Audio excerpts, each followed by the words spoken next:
who was a Christian in Colorado,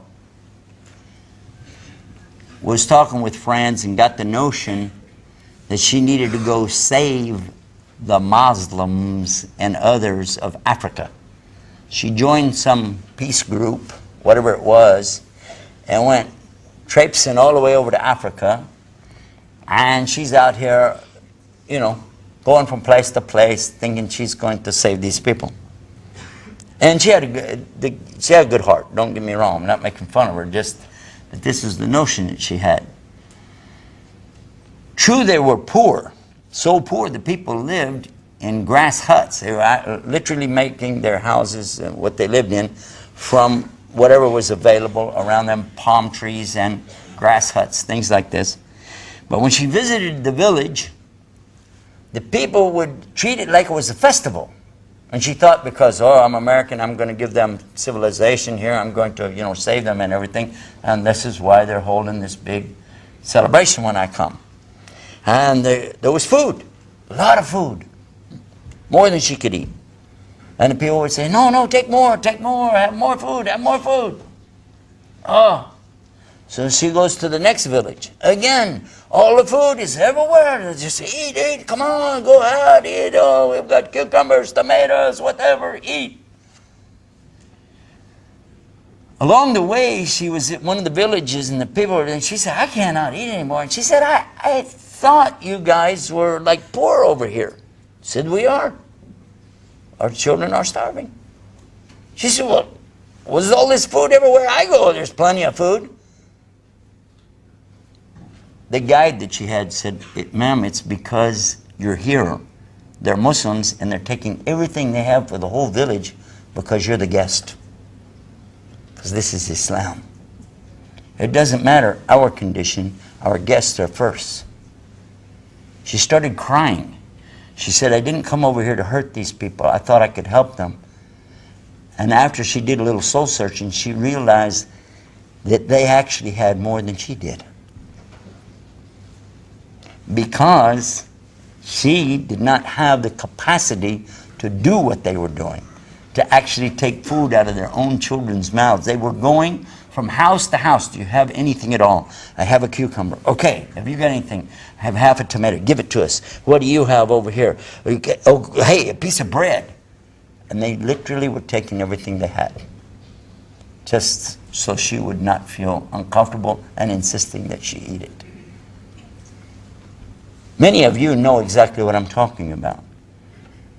But there are a lot of people in the world today who don't have a clue about that. They don't understand that. By the way, this lady made shahada, put on hijab, and went back to Colorado telling the people about Islam. Of course, they came up with this typical, for whoever goes to Islam, they've always got something to say about it. And in her case, probably she got malaria or something. She's been crazy ever since.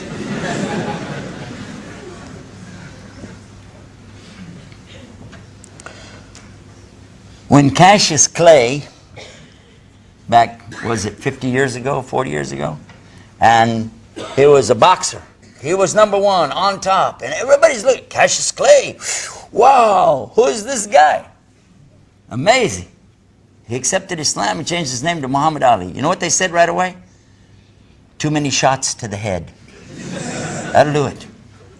Drive you nuts. Went right off. There was a jazz singer that Elton John was so jealous of. He was glad when he became a Muslim, and he said, I never had any competition after he got out of the business. Who was he talking about? Cat Stevens. Cat Stevens. I think he was Greek Orthodox or something, I don't remember, but he was Christian, at least by name. But when he entered Islam, all the people that used to love it, oh, because he's got a great voice. Even today, he's got a good voice. And very creative with his music. But as soon as he became Muslim, you know what they said? Because he had been in the hospital, too many drugs. Look at that. And by the way, it was TB, not drugs he was in there for. But this is the kind of thing that people will say. And it means that they have to try to explain. Why do you have to explain? If somebody decided, for instance, they don't want to be a Republican, they want to be a Democrat, that's in my country, Why do you have to explain something? Why can't it be that's just a choice? Why does it have to make an excuse? And they do. You should hear some of the things that people said, even about me and my family, when we came to Islam. It was a lot harder, though. They had to work really hard to come up with something because, hey, everybody knew us. Everybody knew what we were all about. My dad started the Concerned Christian Centers. And he always had donated and worked to build things and gave, never took anything. So you couldn't even twist it around to, well, they're trying to use this as a front for their business, like some Christians do. We didn't do that. Each time somebody goes to Islam, you will see there's going to be resistance. There's going to be heavy resistance. When I came to Islam, I got into Islam, and some of my relatives were telling me, oh, stay away from those Muslims. And when I would explain, because I was the one that really called my family to Christianity to start with, okay? So when I go to Islam and I came back to them, now they were like, whoa, you know, we can't listen to you anymore. I said, well, I found the next step up. Come on, look. Something happened, a very bad experience happened with some Muslims. They did something really bad. Which, in fact, I never tell the story because it's that bad. Still, it was only a couple, and it was certainly not representative of Islam. It was some bad people. That's all. And again, they come to me, right? See, we told you. We told you. Now come on back and be with us. I said, for what? I came in Islam not for you, not for them. I came in Islam because it's the only thing that makes any sense. Islam is the only thing that offers proof for everything it says. And there's nothing illogical about one staying one. One stays one. Hello? What's the problem? You don't have to go through this big contortion of, well, you see 3 in 1 and the Trinity is, and the way that, just have faith. You don't have to do that. And I like that. 1 equals 1. End of story. No more explanation after that. And as far as Jesus being God, Son of God, part of God, what's the nature of Jesus? Simple. He was a human being, but he was a miracle creation of a human being, just like Adam and Eve. Next question. And so,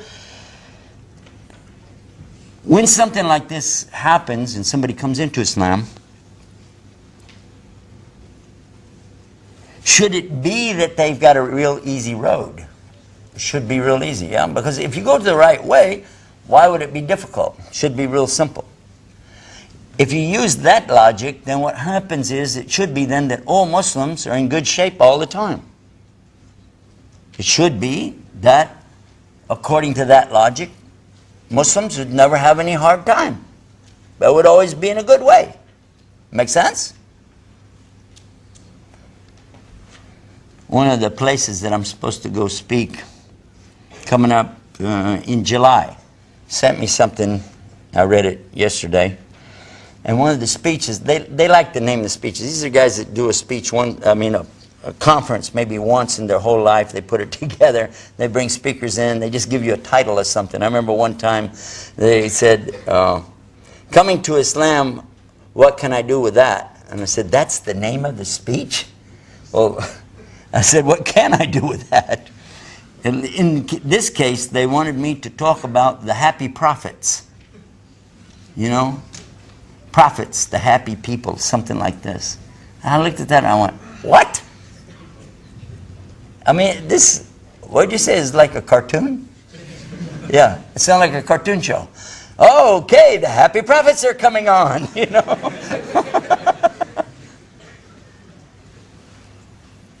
Content.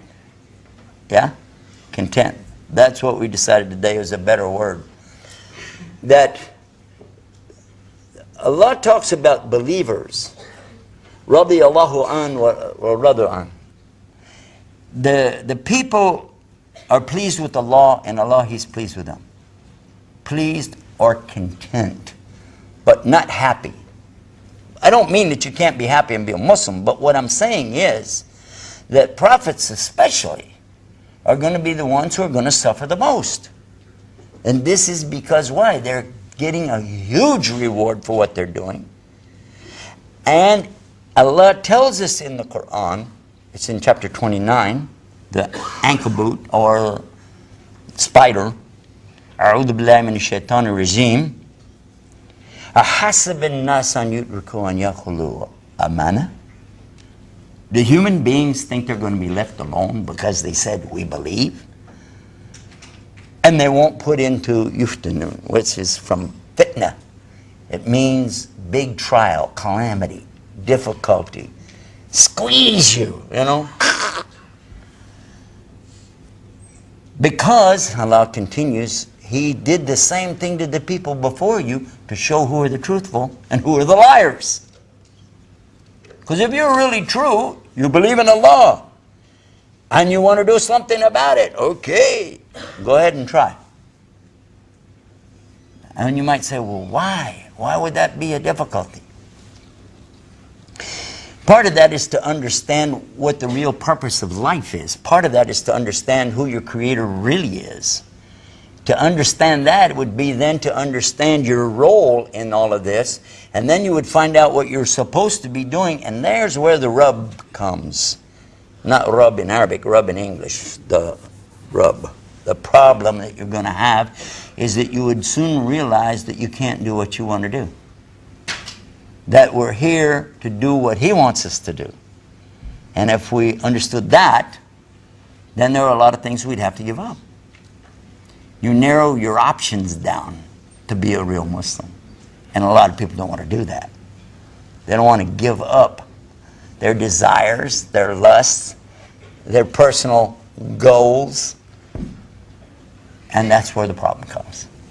So if somebody's attacking you as a Muslim, if somebody's even attacking Islam in front of you, realize that it's not really you, it's not us as a whole.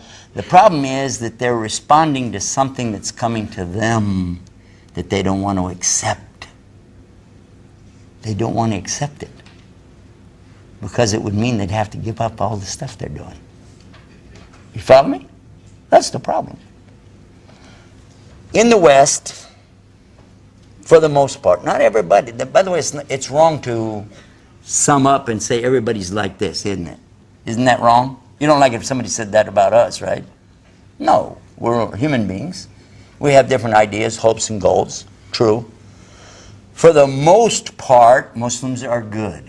We would say that. And for the most part, the Muslims are following Islam and doing a pretty darn good job.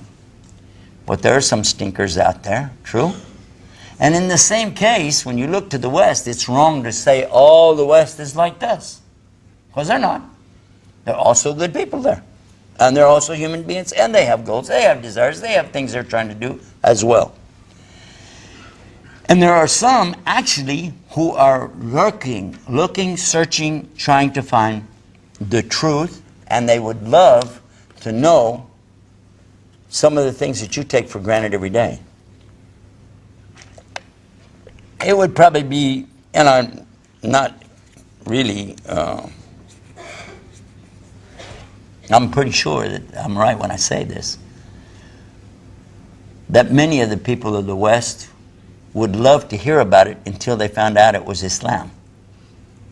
Simply because of the preconceived notion of Islam and Muslims. That if they knew how beautiful is this deen, this way, and how it solves so many of the problems that they have, they would be very happy with it. So by now, I think we should give you some examples of that. I've made my statement, so really if I quit now, that was it. That's all I wanted to tell you, but I would like to give you some examples of that. One example is when I hear people, I'm going to show you something, how is the reverse of everything. This is just like, almost like turning a subject upside down and looking at it again. Somebody comes to us and attacks us. I mentioned that last night. And they say, oh, what a dumb thing. Look at, ah, you're so backward. How? What's this thing about right hand, left hand thing? What is that all about? Come on, Mel. You know, because we shake hands with this. We don't want somebody to give us a left hand, do we? No. This is very bad. Somebody hand you the left hand, he better be crippled.